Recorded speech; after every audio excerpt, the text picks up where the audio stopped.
What is up, everybody? Welcome into this episode of the Vendetta Sports Daily Show. I'm Jerry Walker. Alongside me, as always, is Will Scott. And Will, before we hop into some high intense football matches of late, how are you doing today? I've had a good day. It was this morning went a lot better than I thought it was going to go. I think a lot of people are underrating us, Man United, that is, and I'm feeling it's put me in a good mood for the rest of the day. Nice. Yeah, that was a hell of a match. Man U Barcelona, for those who didn't see, 2-all draw. We'll touch on that in a little bit. But otherwise, we'll start with the Champions League because first round of 16 matches were these past 2 days. And I think we'll start with the two on Tuesday. Bayern Munich versus PSG. That's the big one. That's the tie everyone's been looking forward to. And there was some doubt about Mbappe and Messi even being able to play, but both of them did. What was your kind of reaction to that match, and what did you think of it? I was kind of underwhelmed. Firstly, I should say the quality of the game underwhelmed me. I think Neymar and Messi have. Messi even more than Neymar have really given up on the whole concept of pressing from the front. So PSG were very easy for Bayern to play for. I will say as well, Bayern played very well. Jamal Musiala looks like a star. I'm so annoyed. He could have declared for England because he was at Arsenal's academy, but he chose Germany instead. And he looked amazing at the World Cup, and he looked unbelievable. They were really battering them. They should have. I will say PSG's centre backs did well to limit them to like half chances. There weren't too many clear cut chances from what I remember. Um, but they were just relentless. Leroy Sane and has sort of completed this arc and become a more central player, and he looked fantastic. It was just like João Cancelo. Even I don't know why I got hooked at halftime. I thought he had a nice little interchange on the left, but obviously the manager knows a lot more about football than I do. That's why I And guess I then guess that's why he's yeah, paid so much to do so. yeah. He better at least know. I'm not paid any money to coach football games, so that's probably why. But We then just do it for fun. exactly. I think Mbappe's addition changed a lot. PSG had no speed in their front line. Mbappe sort of scared the shit out of Bayern Munich's defenders. Pavard was sort of on thin ice after that yellow card challenge early on. And yeah, the game came a lot more open. PSG had a lot more opportunities. Bayern tired a bit. I think the subs. I can't pretend to know the minutiae of PSG's midfielders. I remember Verratti played badly, but their subs seemed to work pretty well. Mbappe was a headliner, but they restructured their midfield a lot. They took off the 16-year-old fella. They looked a lot more fluent and easy to press, and were able to play through Bayern a lot more easily. Don't know how much that was due to tiring legs or the subs. Again, I'm not an expert on PSG. But it was a good game. I really enjoyed it. After a very underwhelming first half, it kind of came to life in the second half, and I enjoyed the second half. Yeah, absolutely. It was kind of just a little uneventful in that first half. Then it all changed in that second half, like you said. And Mbappe coming on, he scored 2 goals for PSG when they were down 1-0, but both of them were ruled offside. One was a VAR, and the other was ended up just being called offside, rightfully so. But that's a huge blow for them because Yeah, at home in Paris, you feel like they needed to get something out of this, and yeah. they didn't, losing 1-0 to Bayern Munich. But you mentioned Benjamin Pavard. He will be out for the next game against PSG because he picked up a red card late in that match. I think it was in stoppage time, I believe. But interesting tackle on Messi, and it just wasn't to be for It him. was a But stupid decision. yeah, he was kind of just really reaching for him and hoping for the best, and kind of just whiffed on the ball completely and took out Messi. And you can't really touch Messi after his World Cup heroics without being given some sort of card. I mean, it So was a stupid challenge, to be it fair. was Like, indeed. I've no doubt referees maybe look on Messi and Neymar because they get kicked like to shit every match, but Mm-hmm. at the same time, like, it was a stupid challenge. He deserved the second yellow. Was indeed. But the hero for Bayern Munich again against PSG is the Parisian born Kingsley Coman, who, for those who don't remember, he scored the winner in the Champions League final a few years ago when Bayern Munich beat PSG. He scored the only goal in this one, 53rd minute goal, assisted by Alphonso Davis. But what do you see this tie going next? Well, on Because the I Kingsley believe Coman they're thing as well, I find it really funny when players and Emerson from West Ham did this as well. I find it so funny when players who really didn't have much who weren't like club legends or anything like refused to celebrate. I know he's from Paris or anything, but my man, I don't think how many games did he even play for PSG? Did he play any? I know he went to Juventus and then Bayern. Like, did pretty he quick. Yeah. play? I think He it was played. I think he played in the academy there more Yeah, than anything. he played 3 games for their main side, and Emerson Emerson as well. Like I just find it so funny when these sort of bit part players who then become like starters at other clubs come back to their original clubs. Like, I'm sorry, guys. Like I'm sorry. they don't Didn't love mean you to. like that, you know. Yeah, But and yeah, it's I also think like he doesn't care. He's not actually that sorry. He scored a yeah, goal against the team he was yeah, playing against. You have to do yeah, that. You're not gonna yeah, kind of give up for yeah. it just because you're playing someone you feel good for and cheer for. Maybe he was a fan when he was younger. I don't know, but it just felt Yeah. silly. Anyway, on the tie, I think I will say it just depends on how Mbappe looks next, if he's fit. Because I saw an article today saying he shouldn't have played, that he still wasn't fully fit. That wasn't a fully fit Mbappe. Like, oh my God. The speed for that disallowed goal, the second one, right in, I think it was 80th, 85th minute, it was around that time, where he just burst past the defender and goes in to tap that ball in from Nuno Mendes. Oh my God, his speed was petrifying. Like, it came out of nowhere. I can't imagine having to mark that man. It must be the world's it's like marking Steph Curry. It's just you never know a moment's peace. Yeah, it's just constantly have to be worrying about him doing Yeah, something insane and yeah, something incredible no one sees before. It's just unfair. yeah, And the fact that he's 23 still, yeah, he's only going to get quicker, only going to get yeah, better, and that's a yeah. hard ceiling to already beat. But It's definitely Mbappe's team now, and if he's back, he changed the entire complexity of the game because Bayern can't play that suffocating high line. Like they can't, they'll still do it, but they won't play it as high because you can't against Mbappe. mm-mm. No one can keep up with him. De Ligt can't keep up with him. Upamecano, for all his ability on the ball, he can't really keep up with him either. Like I'd it's say, Mbappe. I'd say the only guy who is even the pace close to Mbappe on that Bayern Munich defense is Alphonso Davies, and even Yeah, he's still yeah. not up to pace with him and up to He didn't even speed. start. Yeah, He came on the exactly. second half. Which I guess that might have been if Mbappe's playing, they might bring him on more, but I don't know. Like we said, not the managers. My favorite thing from this match, and I don't know if it's a good thing to talk about or a bad thing, but did you see the TikToker that went? Yeah. So this, for some reason, people on TikTok are so stupid, Yeah. which I think it's ridiculous, some of the stuff they do. But this guy thinks it's a good idea. Go sit with the PSG Ultras. For those who don't know, the Ultras are kind of the hooligans, the craziest, most intense fans. They're the ones lighting off flares in PSG. And this guy has a zip up, and he pulls the zipper down, exposing a Bayern Munich badge. That guy's in the hospital. Went to the hospital. Surprised he night. wasn't like stabbed. Oh, yeah. I saw he got beaten, but like Yeah. there've been so many stories of people just getting stabbed, not even being in the away and just walking around the cities in away colours. Surprised he wasn't like given the old. Yeah, absolutely. I mean, it's a good thing he wasn't. But... You learn that. I mean, the comments were kind of just funny to me because obviously you have the American side of things that it's like, oh, everyone should be able to go and support their team. He's just cheering his team. There's nothing wrong. Then you get like the European aspect where you learn as a kid, you don't wear away colors with the home fans anywhere. This is why there's separate sections for away fans and home. I've been to a couple matches for Leeds where we're in the home end for an away match, and you keep quiet. You don't wear your shirts. You cheer in motion when everyone else cheers, and you just keep all your emotion down because stuff like this will happen.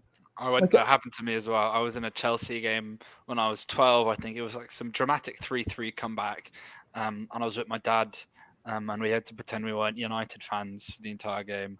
And it was United went on this amazing comeback. We were 3-1 down, I think, at half time. We came back and went to sort of like keep it on the low.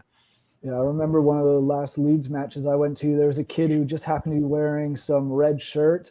Don't know if it wasn't. We were playing Huddersfield, so it wasn't even like a red team, but he was found to be wearing either an Arsenal or a Man U shirt. And this remind you, this is an 8-year-old kid. They had to get him and his dad had to get escorted out of the stadium. The abuse just being hurled at the family. It's crazy.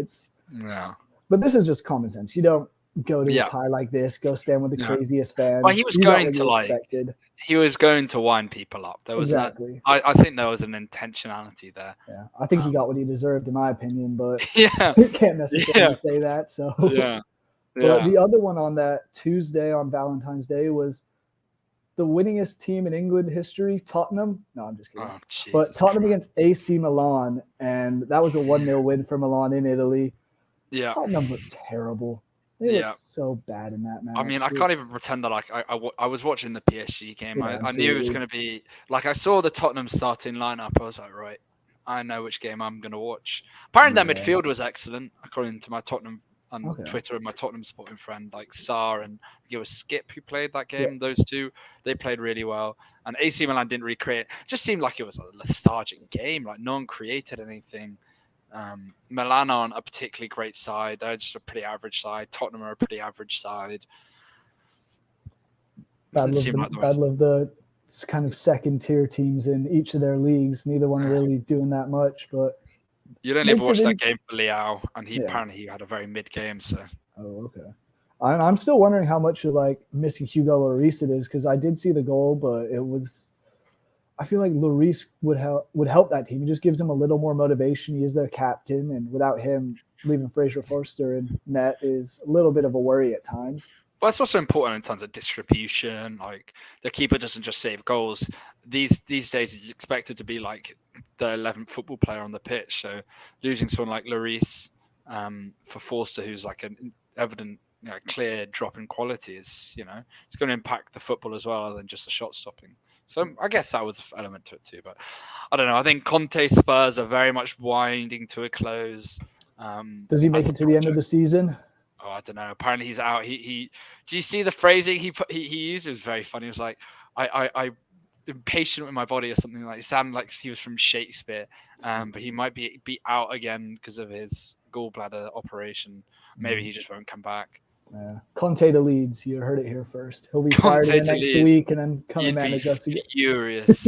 You'd be furious. Yeah, I probably wouldn't be overly happy about that. But I would at this point, I would take any legitimate manager. Then we still have our caretaker in charge. But oh goodness, what do you think Tottenham needs to do to turn this around for the next leg, which will be in a couple of weeks, I believe. I think it'll be March 7th.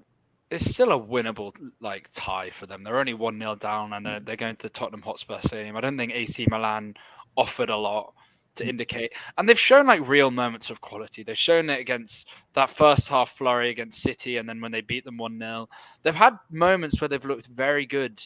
They just need to go back to the drawing board, I guess. They need to be more aggressive with their pressing. They need to their midfield sometimes just feels like it can be so easily played through. There's not enough bite. It feels like they struggle to get control over games. I don't know. They had this interesting tactic when Conte was out versus City, where they'd press Dyer high up into the midfield and it unsettled City a bit. So maybe something like that.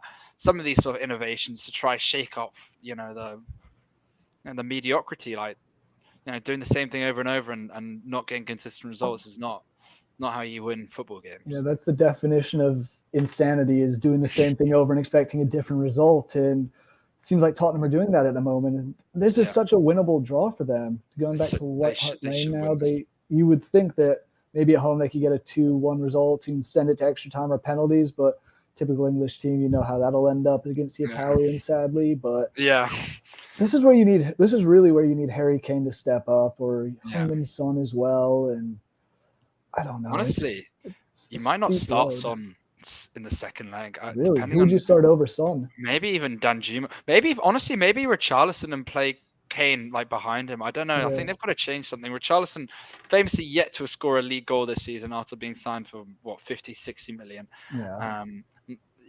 I don't know. I think that there has to be a conversation about starting him instead of Son, because Son looks washed. I think you might as well try something different. I don't know if Richarlison's been particularly good, but you might as well try something new, see if it works. Yeah, and I would have thought they would have played him a bit more after his good World Cup for Brazil, but he's kind of lost that form since because he hasn't been playing as much. They're still sticking with just Harry Kane up top and playing Son as much as they do, and it'll be interesting to see. But I do agree with you. I think it would benefit them maybe to move Kane into that false nine and have Richarlison up top, but we'll see. He's only played 500 minutes in the league. So what? It's been 23 games so far. He's played in 14 of them. He's had 500 minutes, which is, just over 5 games. Yeah. Well, 5.5. Talking to people who haven't been scoring, Brahim Diaz, who got the lone goal for AC Milan, that was his first goal since October. That's such a Spurs thing. It really is. You can't be doing that. And of all people, I'm interested to see, though, because Zlatan is back in training for AC Milan. I don't know if you saw that. I wonder if he will feature at all in their reverse fixture. Is he 50? Yeah, I think he's 41. Can that man move? Can he Oh no. move? Here's the crazy thing. It was I'm assuming you would have seen this, but he was playing like an exhibition practice match with the AC Milan senior team against the under 18s. So on one side you have Zlatan, on the other side you have his 16-year-old son. Oh my god! So Yeah. it's first of all that's got to be cool playing against your son, even if it is just a friendly game. But that just shows how old he really is. That he is this kid who's playing in almost a senior team. But we'll move on to the two on Wednesday. Benfica versus Club Bruges. That was pretty straightforward. Benfica won 2-0. Did you watch much of that, or were you watching the Dortmund Chelsea match? Honestly, I'm going to be honest with you. I went to the pub and I was watching the City Arsenal game. I saw glimpses of the Chelsea Dortmund game, but like, looking at my notes here, Bruges I've had a pretty good group stage, but they don't have very much quality. Yeah. Benfica, despite losing Enzo Fernandez, they drew with PSG. They have a lot more quality. I don't think that tie was. I think that tie was pretty clear what was going to happen. Unless Simon Mignolet turned into prime Iker Casillas, it was never going to work out for them. No, absolutely. And Bruges kind of got lucky in that group stage because they edged out Bayer Leverkusen and Atletico Madrid, but it's different. Benfica is definitely a better team, and something about them looked good this year. I could see them, if they get a convenient tie in the next round, see them make a run to the semifinals, which that'd be cool to see. I don't know if they will or not. To be fair, looking at Club Bruges' results, they did absolutely smack Porto away from home. So you never know. Seems pretty unlikely given. Wasn't that 4-0, and then they lost the reverse 4-0 as well? They lost the reverse 4-0. So the game yesterday was at Club Bruges, and they lost 2-0. So they have, there's precedent of them going away from home and absolutely smacking a Portuguese team before. I wouldn't put too much sort of faith in their ability to do that. But you never know. They've got a young side. They could, I'm really looking at their players. The only player I recognize is Simon Mignolet. From what I remember, I looked at it. Their 5 goal scorers in the group stage were all under the age of 23. So they're not got very many established names. I don't know if they're sort of mentality monsters who are going to come around and smack them. But, they get an early goal. Could be an interesting tie, but I think it'll be a pretty easy Benfica win.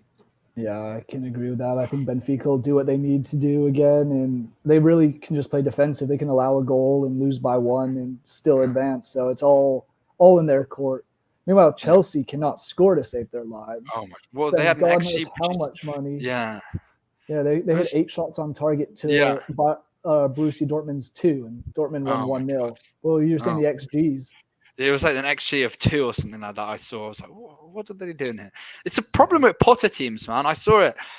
Brighton under Potter would constantly underperform their XG. They'd be creating all these chances, but then they'd have, strikers like Neil Maupay and Danny Welbeck. Neil Maupay especially, couldn't finish, an open goal. Mm-hmm. And the Potter curse, because now Potter's gone, Brighton seem to be finishing fine. And Potter's sort of infecting Chelsea with that same curse. XG of 2 and you can't score a single goal. Come on. Yeah, it's not good enough by any means. And they're still playing. I don't understand why they didn't start Sterling. Yeah. I really don't. He just adds another element. And you look at that attack still. Kai Havertz, João Felix, you now have Enzo Fernandez there. They started with Mudryk and Ziyech on the wings. You should be scoring at least 1 or 2 in matches, but they have not looked good. Do you think Potter's in any trouble of being sacked anytime soon? I did see. Oh, Sterling wasn't even on the bench. Oh goodness, he must be. He must be injured because surely when he's fit he starts. But no, I saw something on an article saying that they're gonna stick by him regardless. They're going to give him the end of the season. They want to change the culture of Chelsea and stop with the sacking. Yeah, I don't know. Chelsea are a weird one. They should start getting the results. This was away from home. They absolutely, from what it sounds like, again, they were all over Dortmund. João Felix had a great game. But they just didn't finish their chances. It'll come at Stamford Bridge, I reckon. And the Adeyemi goal, it was unbelievably well taken, but it was a transition opportunity. He ran, the entire length of the pitch. This is not like a repeatable sort of win. They just got out on the counter and took off. Yeah, Yeah, But I also think something else I want to touch on. I think it's very cheeky, and I don't know how intentional this is by the Premier League to schedule their biggest game in the season right at the same time as the Champions League. I thought that was very. I don't know how intentional that was, but it was very funny. yeah, it's very interesting. I was wondering if that had been postponed from a different time, like we saw the It Leeds must have Man been. U last Wednesday was postponed. Yeah. But anyway, we'll touch on that. Exciting. That was an exciting one. We'll touch on that in a bit. I'm curious what the viewerships were like in America, but I don't know if I can see that. But looking ahead to the Champions League next week, on Tuesday, we have another big match of Liverpool and Real Madrid. I mean, yes, you could say it's still big names, but Liverpool's just looked so disappointing this year. And then Frankfurt Napoli, which I think Napoli would win that, but Frankfurt's kind of a weird team, especially at home. Well, I think firstly Napoli have to be one of the favourites for the year, so I'm very excited. I'm going to be watching the Liverpool Real Madrid game, most likely. But Napoli, I think they're going to be a very exciting team to watch this year in the Champions League. See how far they can get because they've got a young, exciting, forwards. They've got an exciting coach. They play like so high intensity. They could really pose a problem. They could arguably be one of the best teams in Europe. We still have to see. I can't remember who was in their group again. I think it was Liverpool. Yeah, they absolutely smacked Liverpool. Now, again, that is a Liverpool a side. Liverpool team that's just disappointing this year. Like the two best teams who they've comfortably hammered have been Juventus and Liverpool. I'd hardly say these teams are like juggernauts or anything like that. But in fairness to Liverpool, touching on the Liverpool Real Madrid game, Liverpool did look decent against Everton. It was at Anfield, and it is Everton, but that was an Everton side who just took 3 points off the league leaders. Again, given how Arsenal looked, drawing at Brentford, you could argue they unlucky in the Brentford game and the City game they played well, but it was a Sean Dyche side is never an easy task, and there was a pretty comfortable win. For Liverpool. Cody Gakpo finally getting involved, getting a goal. Like Liverpool, they've got something to them, I think. Like it won't be an easy. I don't know if it's Anfield or not, but like a Champions League night. It is in Anfield. Yeah, a Champions League night at Anfield. Off the back of a win in the Merseyside derby, I reckon they're going to be so up for this. Yeah, Jota's back as well. Like I don't know. I never want to rule Liverpool out. Yeah, and then and then in this kind of fixture, anything can really happen. We've seen Liverpool, Madrid many times before in the past few years, including the Champions League final. Twice. Twice now. Oof. But I do think that Real Madrid get through this one. But probably. Go ahead. Yeah. I think probably, but we'll have to see. Looking ahead to the Wednesday, which happens to be my brother's birthday. RB Leipzig against Man City and Inter Milan versus Porto. I think both of these are pretty straightforward. Can't really see Man City losing it to Leipzig. Yeah, I reckon Porto as well will probably lose. Although they went on an unbelievable run. I mentioned this the last one we did. They won their last 4 Champions League games by a combined score of 11 goals to 1. So it went unbelievable after getting absolutely smacked by Bruges away from home. They turned on the form. But yeah, both these sides are pretty. In fairness to Inter, they did draw with Barcelona. They did beat them at home, but like both these sides are pretty meh. I don't know. I think it's probably going to be Inter, but I can't see the winner of this fixture going too far in the Champions League. And on the other side, I think City are going to comfortably, now that Pep's not fucking around with Bernardo at left back anymore, I think it's going to be a comfortable City win. Yeah, and they've looked motivated since all the financial fair play stuff has come out, and they kind of want to just give the middle finger to everybody else. But that'll kind of wrap up our Champions League talk. Move on to the Europa League action that happened today. We'll start with the fun one. Your team, Man United, unfortunately, played at Barcelona, 2-2 draw, and what was your reaction to that? Because I loved watching that. Well, firstly, I really enjoyed how proactive we were.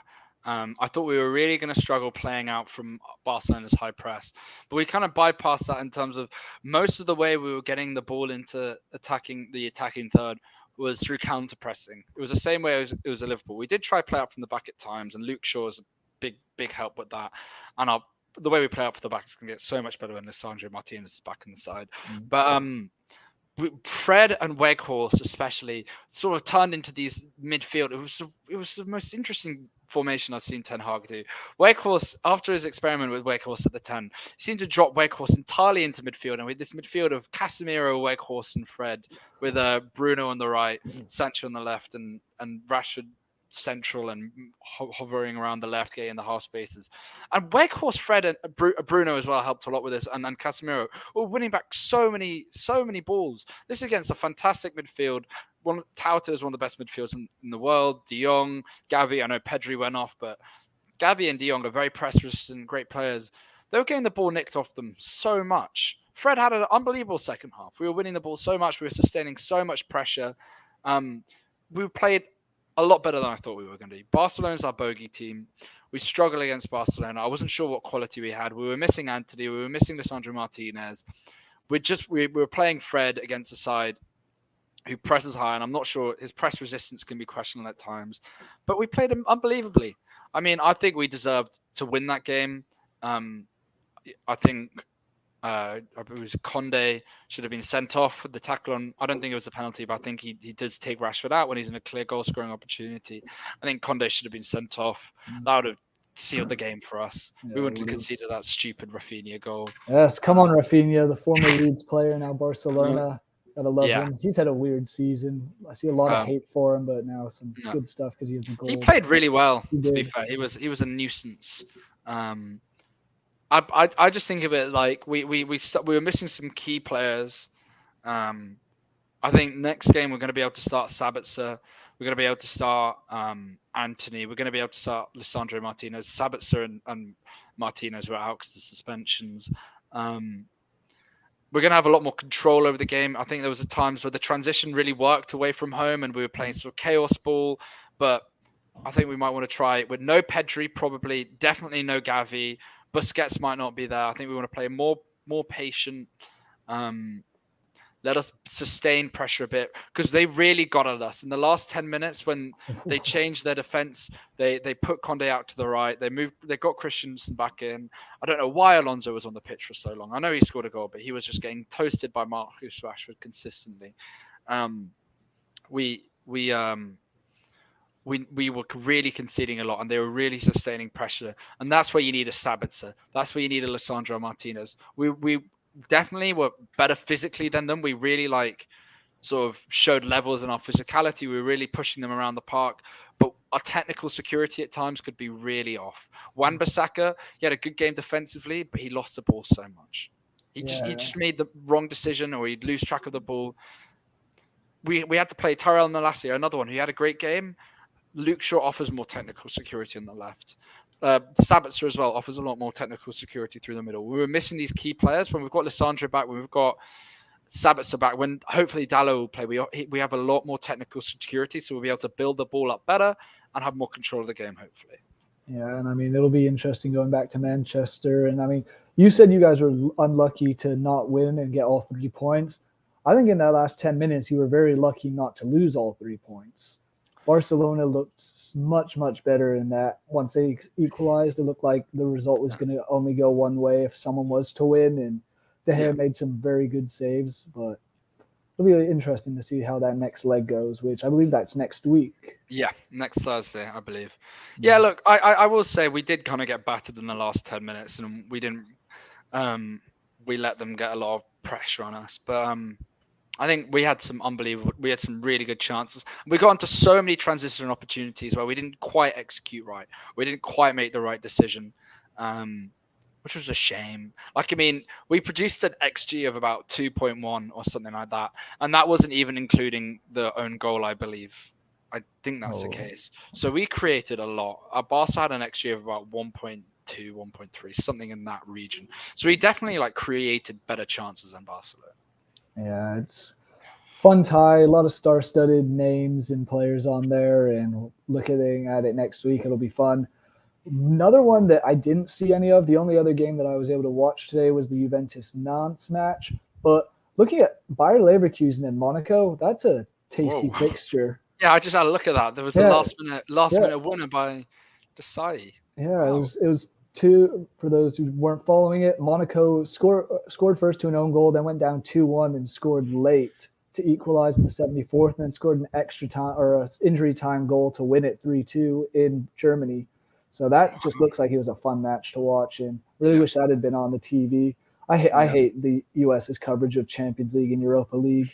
Throw it all on the CBS Sports even. They didn't show any Europa League matches live. I was watching in Spanish TV, so I managed to get 6 months of Paramount Plus free because when I went to Hants Park for the Super Bowl, the CBS had just like a game show thing set up or something like that, and they were just giving out 6 months free of Paramount Plus. So I got it so I could watch all the Champions League. They had all the Europa League. It was really handy. Yeah, it's annoying that they throw all that stuff on. I was glad they put the Bayern and PSG match on actual CBS, so I was able to watch that. But as far as that Nantes Juventus match, I don't know if you were able to watch any of that, but it was a little hectic at the end there.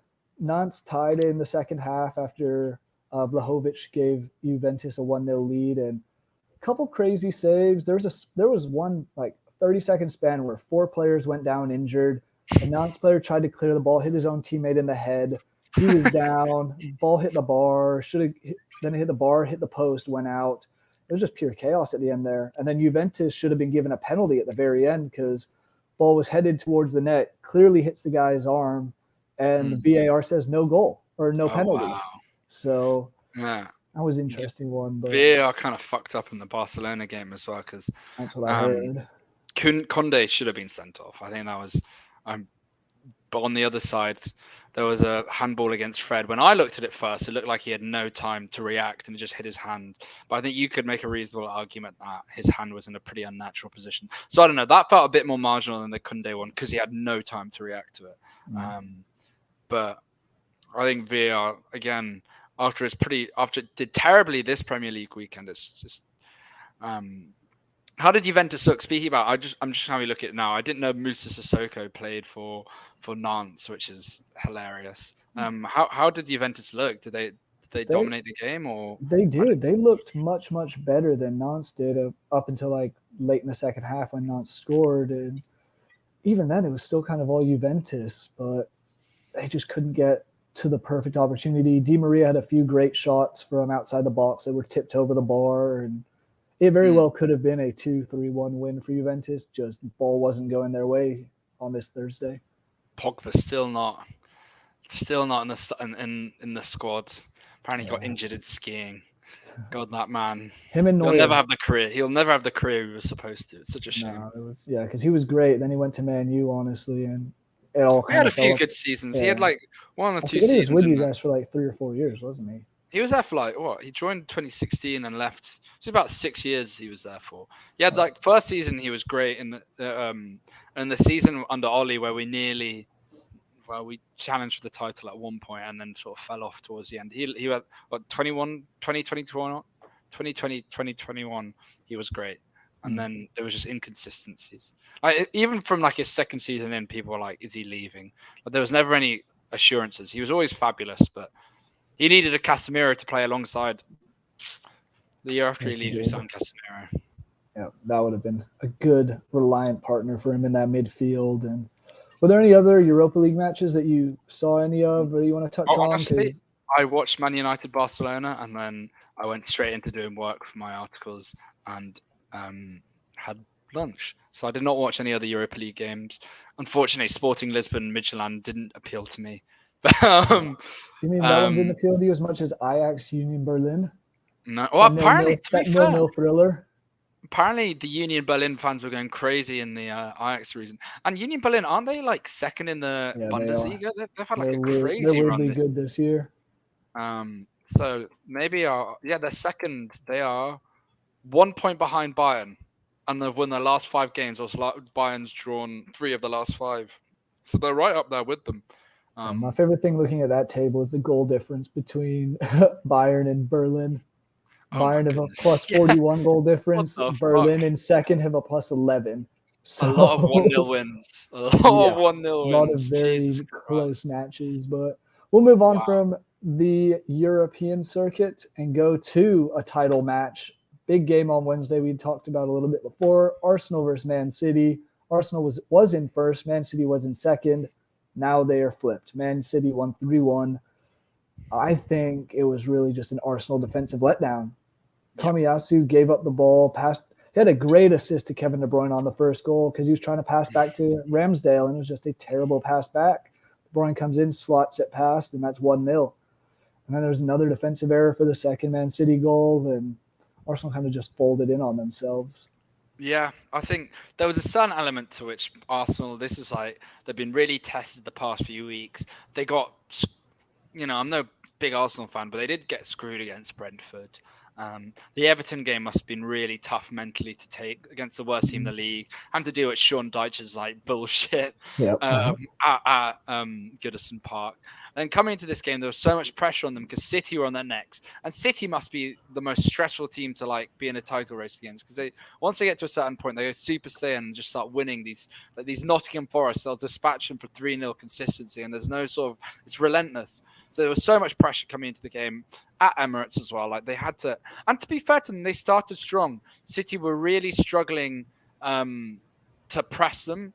I'm not sure how effective putting Bernardo at left back was. Saka didn't have like the most aggressive game, but a lot of the time, Arsenal love dragging people out of position when they're playing out from the back to open up holes. Jorginho was doing that really well. Odegaard was unbelievable that first half. They were really dragging City out of position, but they didn't really get many sort of like, I don't know. It looked like at times like Saka had a chance he should have shot. Xhaka had a chance he should have shot. I know that was in the second half, but there was like an element, and Nketiah missed a few golden chances which he should have buried. Like there was a chance, an element to which maybe they got unlucky, maybe they got in their own heads. I'm sure there's a mixture of both. And then City changed it up in the second half. I think it really changed when they brought Akanji on, which sounds like a really weird thing to say, but they finally could put Bernardo up front. They put Ake out on the left and Akanji at centre back. They looked so much more comfortable pressing, and that's when they really started to create the chances because Arsenal had a lot less success playing out from the back, and City's press was scaring the shit out of Gabriel especially, and Zinchenko, usually so press resistant, gave the ball up for one of their goals. Yeah, I was going to say that second goal was a clear Man City pressing. It was just two of them swarm Zinchenko. He tries to turn, loses the ball. Then I loved that goal. Quick pass to Haaland. Haaland quickly turns it to Gundogan, who does pretty much a no-look pass to find the open Grealish, who slides it off a deflection of Tomiyasu past Ramsdale. He had a great game, Grealish. And at that point, that was it. You kind of knew it was over at that point. Only one winner was going to happen. And I loved seeing De Bruyne come off and him just have bottles hurled at him as he's clapping, walking past the Arsenal fans. And I know it's so unbothered. Like, yeah, he was like almost menacing the way he walked. Like he just dropped a goal and assist on their heads, and then walks off and sort of grins as they throw stuff at him. Like he's won the mental battle there. Absolutely. That's when you know you've won, and you know you have the leverage over them the rest of the season. They still do have one more match to play later in the season, and I think the title race is all but over, honestly. I don't see Man City dropping too many points, and I think Arsenal have looked so bad as of late that they might struggle in a couple of these matches that they should win, but might only get a draw out of it. So what I find funny is a week and a half ago, City lose to Tottenham, and everyone's like, it's over, it's over. Then out of nowhere, Arsenal go on this terrible run of form, and now the title race is now favoured to City. I'm still not sure whether there are ties. Well, I'm looking at one here particularly that could trip up. Is the Man City versus Newcastle game. The Oil Derby. The Oil Derby, yeah. They've got two easy games. They've got Nottingham Forest. Well, Nottingham Forest isn't easy. There could be a Keylor Navas masterclass, but I doubt it. Yeah. And then Bournemouth, but they don't have too many tricky games. They've got Liverpool on April 1st, and then Brighton, and then they've got Arsenal, and they've got Chelsea and Brentford to end the season. But most of their games are looking very winnable. I still say City looked more vulnerable this year. They looked fantastic. That second half, Haaland was amazing. His pressing was relentless. He finally got on the ball. I still think there's still a bit of figure out. Like I saw him complaining. It was a post-match conference after the Aston Villa game, being like, I want Bernardo, I want Gundogan to find me with these through balls, but they're not doing it yet. So I think they need to work on that a bit, but they're getting there. I think City are getting there. Yeah, I agree. I think they're just only getting better. And with this being Haaland's first season, it's hard to say he's done anything wrong in the Premier League. I believe he's 26 goals in 22 matches. So ridiculous numbers there. He'll start scoring hat tricks again soon, I would assume, but Yeah. we will see. But as far as that goes, we'll stay on another Premier League topic for our two teams from our match this weekend that some news came out about, and I just want to get your opinion on this. The FA and the Premier League both have condemned the Leeds and Man United fans for their tragedy songs that they were singing with each other. Wow. Did you hear about that? Well, I know that a lot of the times when Man United play foreign like rival teams, the Munich chants will happen.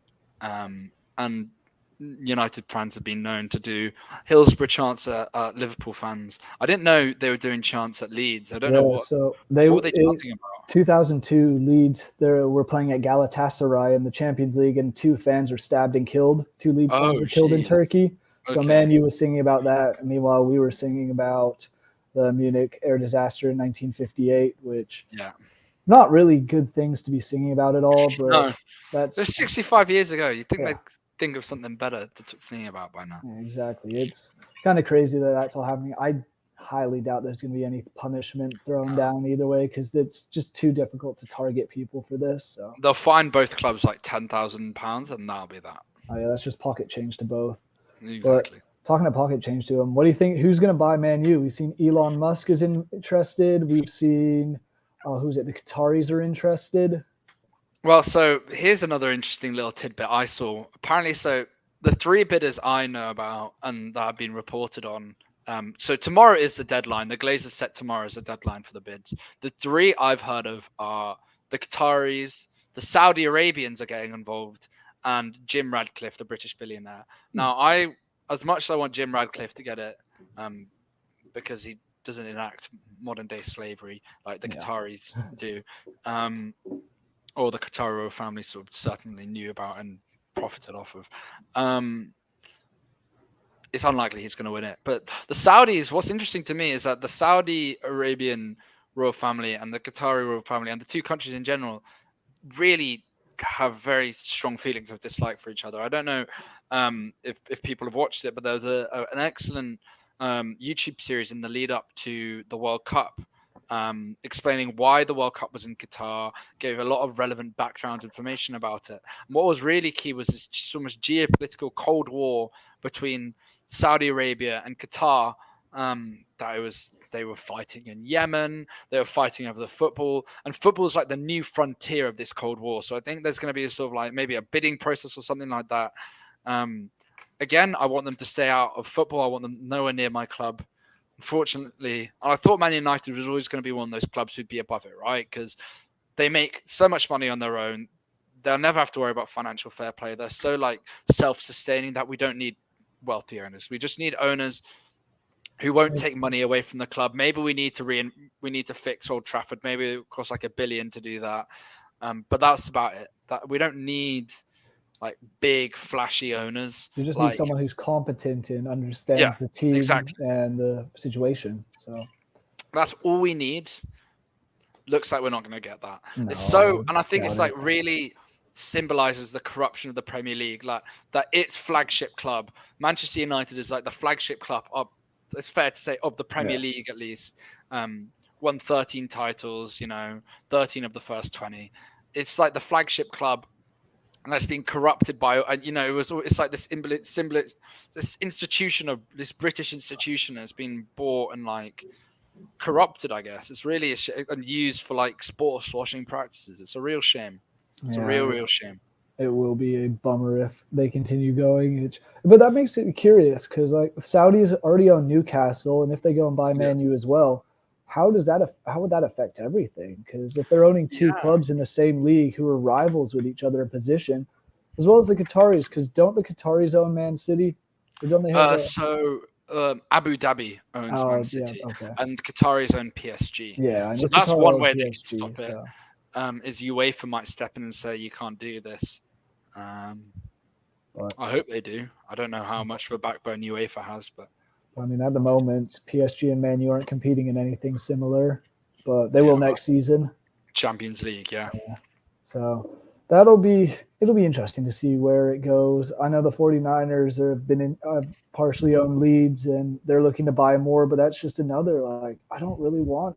I know they'll bring money, but I don't really want them to take over. Even though I like the 49ers, that's my NFL team. It's just they don't Yeah, understand it as much. And we've brought in all these American players and the American coach for a bit, and it just seems like they're trying to make it a marketable team in the U.S. and only in the U.S. and not a successful team, just marketable, which is kind yeah, of just annoying from a fan standpoint. But I know I wouldn't love to see that. I know the Qataris were talking about buying Leeds a few years ago when we first got promoted back. I wouldn't love it just because of what they are and who they are.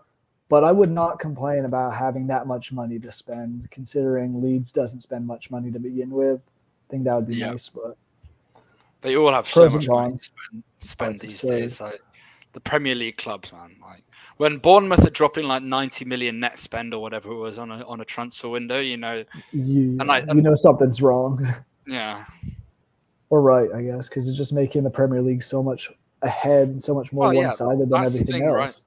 That's why I never understand the complaints from especially the Spanish clubs. So traditionally, Barcelona and Real Madrid, they bought all the world's best players. Like they were the most. I think it's fair to say El Clasico is probably up there with the most watched sporting events every year. Like they dominated Europe. Um, but they never let the TV rights trickle down to the other clubs. They're always adamant at negotiating their own TV deals. The Premier League always did it as a collective. I think it's like a cap, like the top team can only earn 1.5 times more from TV revenue than the bottom league. So it's a lot more equitably distributed. So a lot more of these clubs. Now, don't get me wrong, a lot of them are owned by billionaires as well. Like you've got like Nottingham Forest is owned by a billionaire, Aston Villa is owned by a billionaire. They're owned by very wealthy people, but they also get that extra money from the TV TV rights, yeah. that these lower league clubs in La Liga do. So I have no sympathy for these clubs, and that's why they're pushing for the Super League so much. Because if Barcelona doesn't get the Super League, they're financially fucked. Yeah, I was no, they were hit or almost hit with a penalty this week from UEFA and from La Liga because of their financial issues. But for those who don't necessarily know all of like the TV inside and outs, in America there was a very similar situation with college football and the Big 12 especially. Big 12 had its own conference channel. Then the Texas Longhorns decided, oh yeah, we're better than everyone, sort of like Barcelona and Real Madrid did. So they would have made their own TV channel that was just the Longhorn Network. So it kind of made that divide between one team and the rest of the conference, which is not necessarily a good thing for them because it made it a lot harder to watch some of the games. But it's kind of just TV rights run everything. Yeah, If you have successful TV rights, you'll have successful income and your league will just get better and better, which is why the Premier League has grown so much, is because they do have these absurd TV rights all around the world. yeah. I didn't even know, for example, that Serie A is on Paramount Plus and CBS has it. It's like tucked away on Paramount Plus, whereas the Premier League is so forefront of like NBC, and it's like it's a big selling point. So Mm-hmm. it's so interesting how much better the Premier League just appeals. It And was I'm just they marketed so much better from the start. Oh yeah, and I mean like Serie A has bounced around different channels in the U.S. the last 4 or 5 years. I want to say they were with ESPN for a year, maybe CBS, which is now Paramount Plus as well, so they're with them.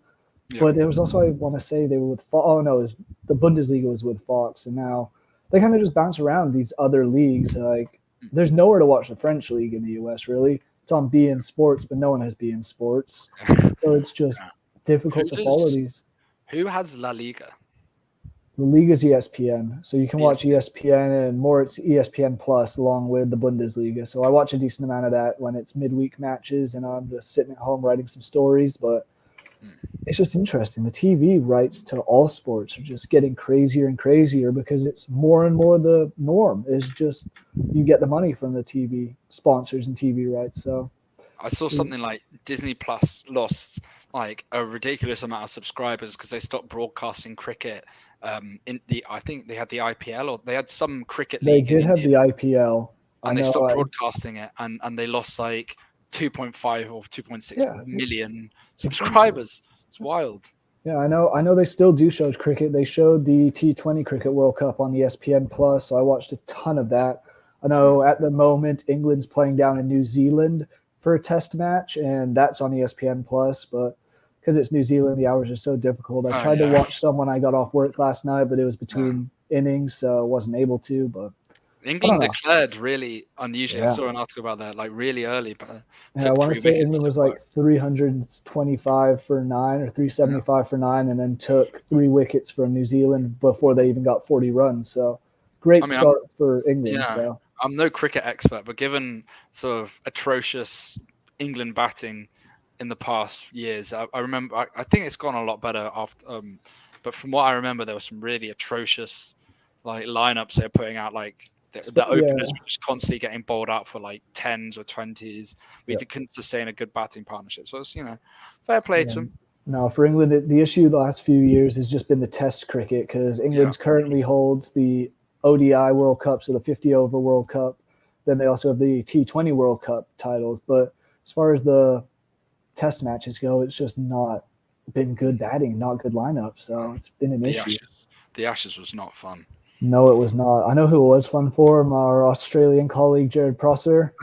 He was loving every minute of that, I can believe. But I do want to go to an Ashes match. I think that would be a lot of fun to get to at some point, whether it's England or Australia. Just a good environment.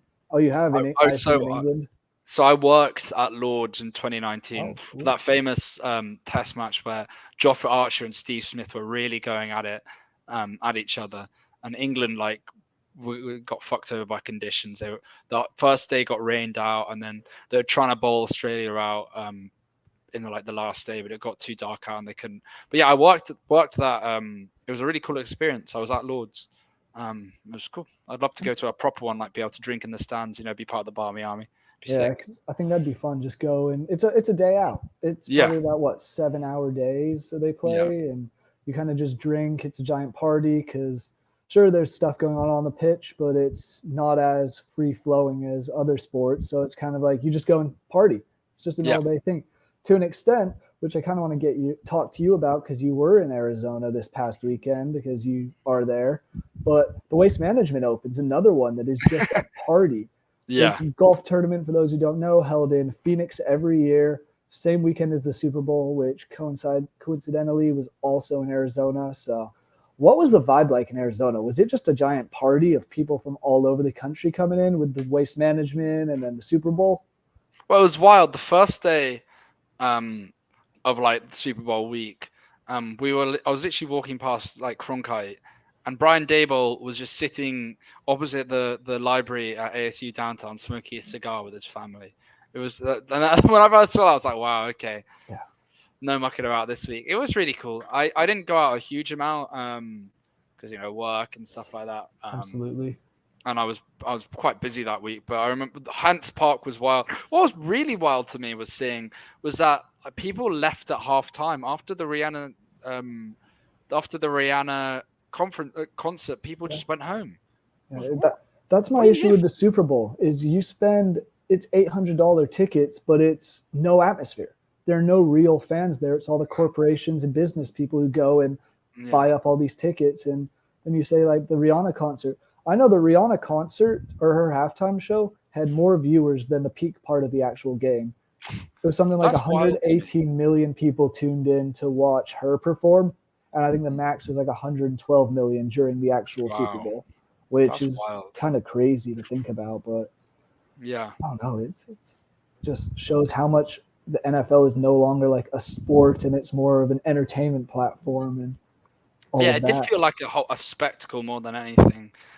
Super Bowl. It was cool, you had some Eagles fans chirping, there weren't any fights. Were there any flipped cars or any riots that you saw down there after the Eagles lost? No riots in Arizona. I'm sure in Philadelphia itself there are a few sort of people getting argy-bargy, but I know I saw number of people fighting in the streets afterwards because they're just so upset, and it wasn't as bad as when they won the Super Bowl a few years ago when they were just going insane, lighting stuff on fire, just partying down the streets of Philadelphia. But good to them for that.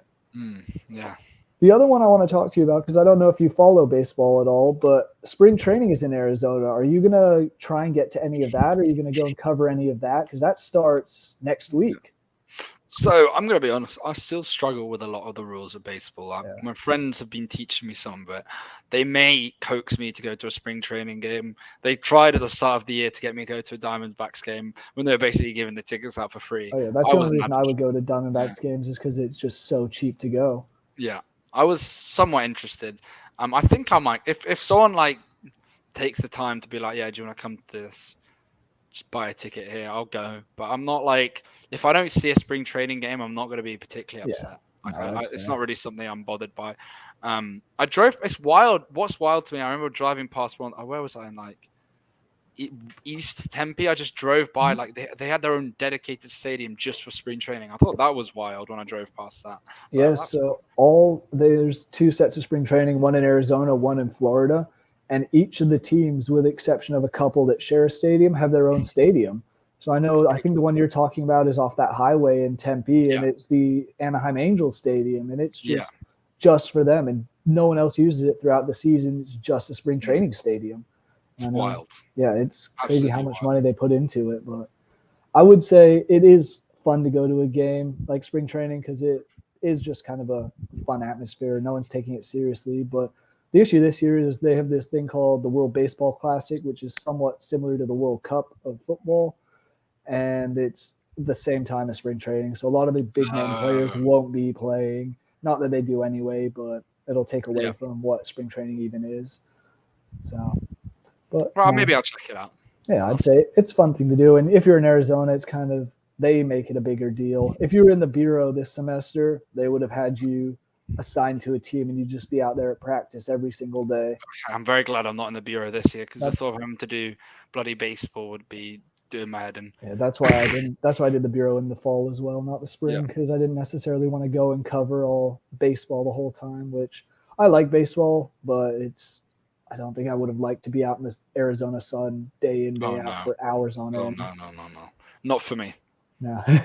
I like a nice sort of like mid to high 20s is my sort of comfort zone. Anything higher than that gets a bit woozy. Yeah, and for those knowing, it's mid 20s Celsius, which is like what 60ish.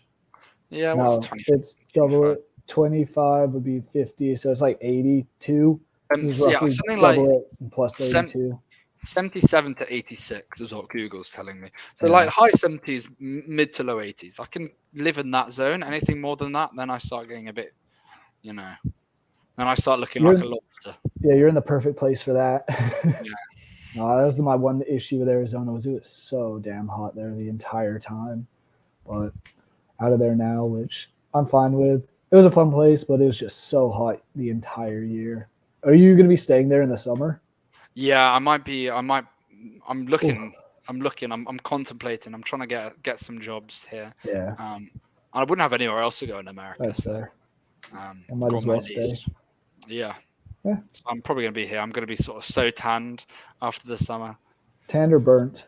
Probably burnt. My freckles come out. I get a lot of I, freckles on my face when I do. I do as well.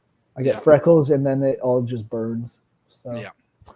but no, is there much? What else do you want to talk about? Is there anything else you want to talk on before we I kind of think the wrap this guitar show thing up?